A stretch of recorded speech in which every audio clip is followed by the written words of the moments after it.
Bonjour et bienvenue sur votre chaîne d'information Journal d'Afrique. Si vous êtes nouveau, n'oubliez pas de vous abonner pour ne plus rien manquer car l'information vous donne accès au monde. C'était bien un coup d'état militaire qui avait débuté au Burkina Faso dans la nuit de samedi à dimanche.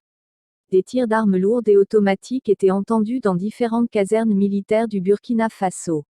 Même si la journée a semblé plus calme, malgré quelques tirs sporadiques, la soirée a été chaude sur le coup de 23 h ce dimanche.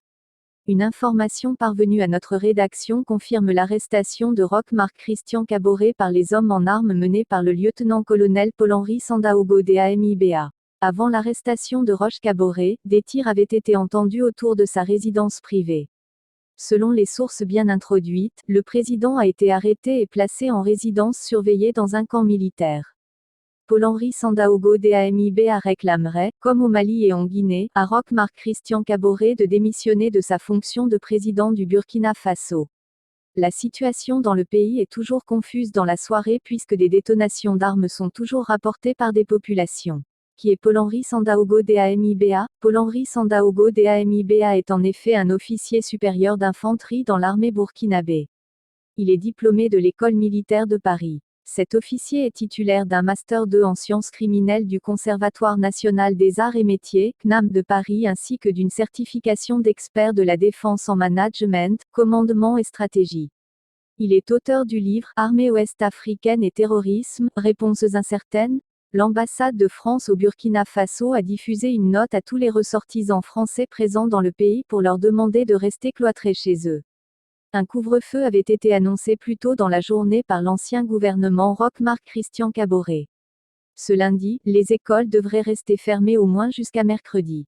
Sauf que cette nuit, plusieurs jeunes ont complètement ignoré le couvre-feu. Des dizaines de milliers de Burkinabés paradent dans la ville de Ouaga avec leurs motos pour célébrer la fin du régime de Roch Marc Christian Kaboré. L'ancien président était vomi par le peuple à cause de son incapacité à offrir des solutions face à la problématique du terrorisme. Plusieurs soldats ont été tués par des groupes terroristes et plus de 2 millions de déplacés ont déjà été enregistrés au sein de la population. La validation, par cet ex-président du Burkina Faso, des sanctions de la CEDEAO contre les autorités de la transition au Mali en ajoute à la raison de la colère jusqu'ici silencieuse du peuple. Roch Marc Christian Kaboré était au pouvoir au Burkina Faso depuis le 29 décembre 2015. Le nouvel homme fort du Burkina devrait prendre la parole dans la journée de ce lundi 24 janvier. Roch Marc Christian Kaboré, à la tête du Burkina Faso depuis 2015, a été arrêté lundi par des soldats mutins pour ne pas avoir pu empêcher la descente aux enfers de son pays miné par la violence djihadiste. Mais c'est précisément en 2015 que le Burkina Faso, jusqu'alors épargné, commence à subir les assauts de groupes djihadistes armés qui n'ont fait que s'amplifier au fil des ans.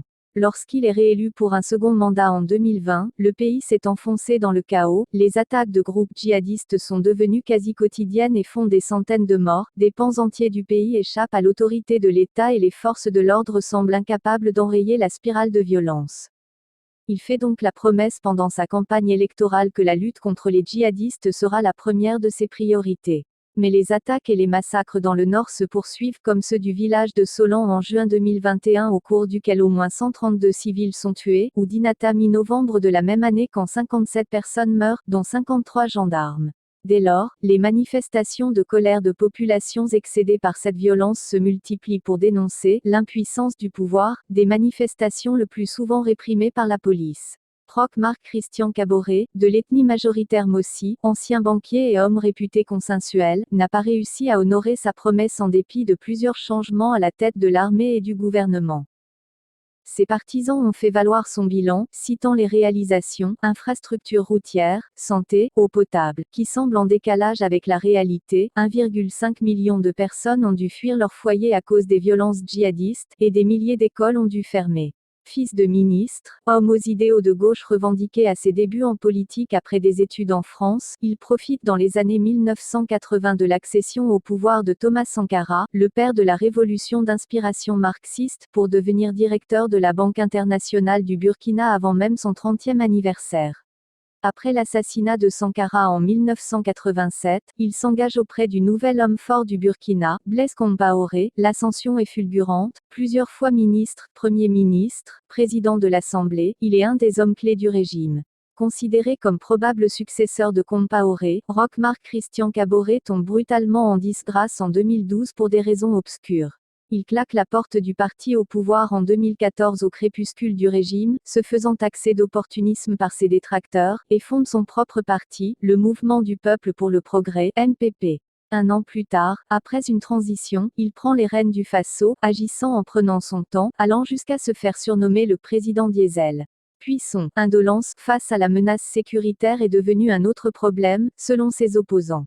Il est une sorte de roi fainéant qui multiplie les audiences et écoute dans son fauteuil sans prendre de décision, affirmait en 2020 une source diplomatique à Abidjan. Plus tôt dans la journée de dimanche, les autorités gouvernementales ont assuré que la situation sécuritaire était sous contrôle. Voici ce qui s'est passé dans la capitale dans la journée de dimanche. Dimanche 23 janvier matin, des tirs se font entendre dans plusieurs casernes. Des informations véhiculées dans les réseaux sociaux tendent à faire croire à une prise de pouvoir par l'armée en ce jour 23 janvier 2022. Le gouvernement, tout en reconnaissant l'effectivité de tirs dans certaines casernes, dément ces informations et appelle les populations à rester sereines, a démenti Al-Kassoum Maïga, porte-parole du gouvernement. Dans son communiqué, il assure que le gouvernement réaffirme sa confiance à notre armée qui demeure républicaine.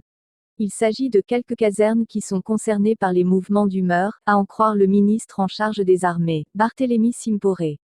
Il n'y en a pas trop. Dans ces quelques casernes, le calme est revenu, ajoute-t-il.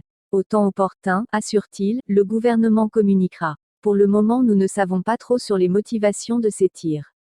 Nous ne savons pas ce qu'ils revendiquent, a dit le ministre. Il a également démenti les informations selon lesquelles le chef de l'État est arrêté. Aucune institution de la République n'a été touchée, conclut-il. Après le colonel Mamadi Doumbouya en Guinée et Assimi Goïta au Mali, le Burkina Faso devient le troisième pays d'Afrique de l'Ouest à subir un coup d'État militaire en moins de 6 mois.